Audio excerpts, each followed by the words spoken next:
Halo saudara-saudaraku, bagaimana kabarnya hari ini? Semoga semuanya dalam kondisi yang sehat dan gembira ya. Kembali bersama dengan kisah keluarga Leknarto. Kali ini inspirasi dari Injil Lukas bab 6 ayat 12 sampai dengan 19. Mari kita dengarkan. Inilah Injil suci menurut Lukas. Sekali peristiwa, Yesus mendaki sebuah bukit untuk berdoa. Semalam-malaman ia berdoa kepada Allah. Keesokan harinya, ketika hari siang, ia memanggil murid-muridnya dan memilih dari antara mereka 12 orang yang disebutnya rasul. Mereka itu ialah Simon yang juga diberinya nama Petrus, dan Andreas saudara Simon, Yakobus dan Yohanes, Filipus dan Bartolomeus, Matius dan Thomas, Yakobus anak Alfeus dan Simon yang disebut orang Zelot, Yudas anak Yakobus, dan Yudas Iskariot yang kemudian menjadi pengkhianat. Lalu Yesus turun bersama mereka dan berhenti pada suatu tempat yang datar. Di situ berkumpul sejumlah besar dari murid-muridnya dan banyak orang lain yang datang dari seluruh Yudea dan dari Yerusalem dan dari daerah pantai Tirus dan Sidon. Mereka datang untuk mendengarkan dia dan untuk disembuhkan dari penyakit mereka. Juga mereka yang kerasukan roh-roh jahat mendapat kesembuhan. Dan orang banyak itu berusaha menjamah dia, sebab darinya keluar suatu kuasa, dan semua orang itu disembuhkannya. Demikianlah sabda Tuhan. Terpujilah Kristus.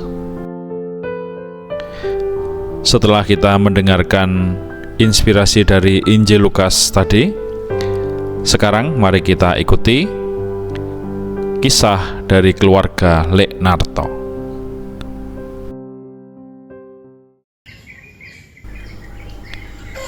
Pagi itu udara kampung masih segar.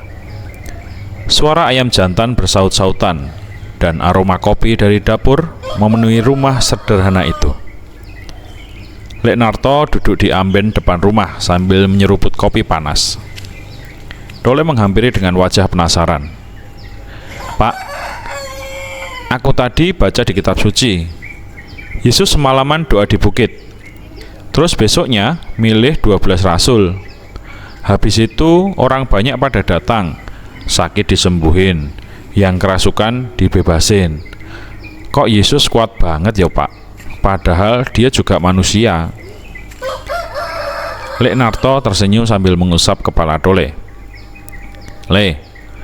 Yesus kuat bukan karena badannya, tapi karena dia dekat banget sama Bapaknya lewat doa. Bayangno, semalam penuh dipakai doa. Dari situ Yesus ngerti siapa yang harus dipilih dan dapat tenaga batin buat melayani orang banyak. Yusukem yang baru keluar sambil membawa gorengan menimpali. "Makane doa itu bukan cuma minta-minta. Doa itu cara kita mengisi hati dengan kekuatan Gusti.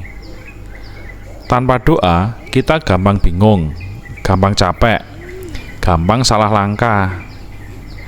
Dole manggut-manggut. "Berarti kalau aku doa sebelum ulangan, bukan cuma biar nilainya bagus, tapi biar tenang mikirnya ya Bu?" Yusukem tersenyum. "Betul doa bikin hati adem, pikiran jernih, jadi bisa memilih yang benar." Leknarto menambahkan, "Nah, soal pilihan, Yesus saja butuh doa panjang buat memilih 12 murid. Apalagi kita kadang kita milih teman, milih kerjaan, atau bahkan milih sikap sehari-hari. Kalau nggak pakai doa, bisa salah langkah. Tapi kalau kita melibatkan Gusti Allah, pilihan kita jadi lebih mantap." Dole terdiam lalu nyeletuk polos. "Kalau begitu, aku besok mau doa dulu sebelum pilih teman main bola. Soalnya kadang ada yang ngajak curang, ada juga yang ngajak main jujur." Leknarto terkekeh. "Nah, Itu contoh sederhana tapi penting. Gusti pengen kita belajar dari hal kecil. Doa, pilihan, lalu siap berbagi berkat. Yusukem menutup percakapan dengan lembut. Yesus itu setelah doa dan milih murid, langsung memberkati orang banyak. Kita juga dipanggil begitu, Le. Bukan cuma mikirin diri sendiri, tapi juga siap jadi berkat buat orang lain. Tole tersenyum lega. Walah, jadi doa itu bikin kita kuat, pilihan kita jadi bener, terus kita bisa jadi berkat. Mantep tenan yo Pak Bu. Dan pagi itu, sambil menikmati gorengan hangat, mereka bertiga merasakan bahwa kuasa doa mengarahkan pilihan, dan pilihan yang tepat membawa berkat bagi banyak orang. Demikian tadi, saudara-saudaraku, kisah sederhana dari keluarga Leknarto.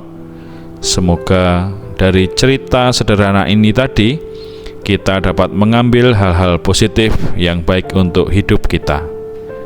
Sampai jumpa di lain kesempatan, dan berkah dalam.